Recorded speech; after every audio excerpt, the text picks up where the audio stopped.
இந்த கல்யாணத்துக்கு வந்த பொண்ணு மாப்பிள்ளை கூட இவ்வளோ நாள் பிளான் பண்ணியிருக்க மாட்டாங்க அவங்க காஸ்டியூம் மேக்கப்புக்காக.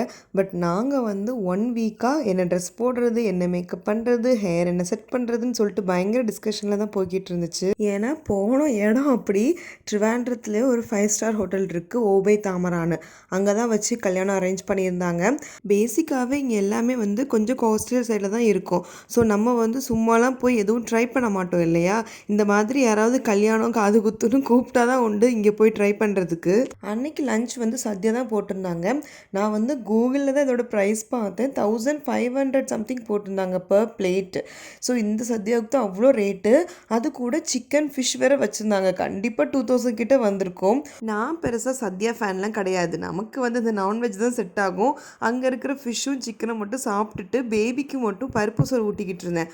அவன் நல்லா சாப்பிட்டான். ஏன்னா இவ்வளோ நாள் நம்ம உப்பு கொடுக்காமையே சாப்பாடு கொடுத்துட்டு இருந்தோம். இதில் வந்து உப்பு உரப்பு எல்லாமே இருந்தனால செம்மையாக சாப்பிட்டான். அவன் தான் நல்லா என்ஜாய் பண்ணான். ஃபேமிலியாக போயிருந்தா கூட நாங்கள் இவ்வளோ என்ஜாய் பண்ணியிருக்க மாட்டோம்.